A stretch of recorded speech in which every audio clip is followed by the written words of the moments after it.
Shalom, dimanapun saudara berada, saya percaya Tuhan selalu memberkati dan menyertai.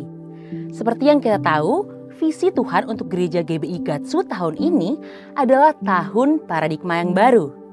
Kalau saudara hafal ayat emas kita di Yesaya 43 ayat 18-21, itu berbicara tentang melupakan terdahulu dan tidak memperhatikan yang purbakala. Sedangkan kalau saudara baca Mazmur 77 ayat 12, justru pemazmur mengajak kita untuk mengingat perbuatan Tuhan yang terdahulu. Jadi, apakah firman Tuhan kontradiksi satu dengan yang lain? Tentu tidak. Dalam edisi Voice of Pentecost kali ini, kita akan membahas apa yang dimaksud dengan melupakan yang terdahulu dan mengingat perbuatan Tuhan yang terdahulu. Mari kita membahas tentang hal-hal yang harus dilupakan. Dalam Yesaya 43 ayat 21, tujuan Allah menyelamatkan bangsa Israel dari Babel adalah karena mereka umat pilihan Tuhan dan ditetapkan untuk memberitakan kemasyhuran namanya. Demikian juga di tahun yang baru ini, Tuhan akan menolong saudara dan saya dengan paradigma atau cara-cara yang baru dari segala masalah dan penderitaan, baik itu sakit penyakit, masalah keluarga, pelayanan, usaha, dan sebagainya. Bagian kita sebagai umatnya adalah tidak mengkotak-kotakan Tuhan. Cara Tuhan menolong kita di masa lalu bisa saja berbeda dengan cara Tuhan menolong kita di hari ini. Hal-hal yang terdahulu, walaupun hebat, selama itu menghalangi kita untuk menerima yang baru, hendaknya jangan dijadikan pusat perhatian. Segala keberhasilan di masa lalu, jangan diingat-ingat lagi. Karena Tuhan masih memiliki hal-hal yang baru dan yang lebih besar bagi kita di hari-hari yang akan datang. Selanjutnya, tentang hal-hal yang harus diingat. Pertama, kita perlu mengingat kasih dan kuasa-Nya.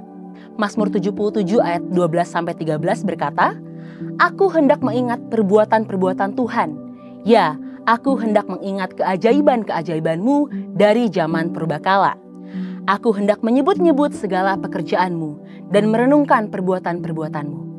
Belajar dari pemazmur dalam kondisi kesusahan dan penuh penderitaan, dia mengingat-ingat kasih dan perbuatan Tuhan. Apa hasilnya? Harapan pemazmur kembali bangkit. Penderitaan berubah menjadi pengharapan kepada Allah yang hidup. Dia mengakui bahwa Tuhan itu sangat besar dan berkuasa.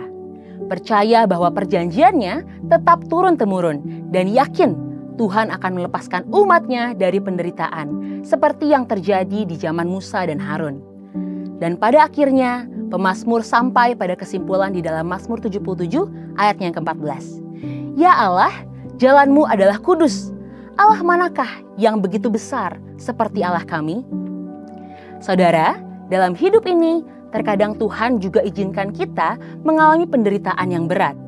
Baik masalah keluarga, sakit penyakit, keuangan, dan akibatnya kita malah melakukan kekeliruan, yakni mempertanyakan kasih Tuhan.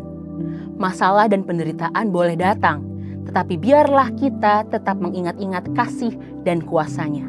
Karena Tuhan yang menolong saudara di masa yang lampau adalah Tuhan yang sama yang akan menolong saudara di tahun ini dengan cara dan pola yang baru. Kedua, kita perlu mengingat kasih setia dan kebaikan-Nya. Mazmur 103 ayatnya yang kedua, "Pujilah Tuhan hai jiwaku, dan janganlah lupakan segala kebaikan-Nya."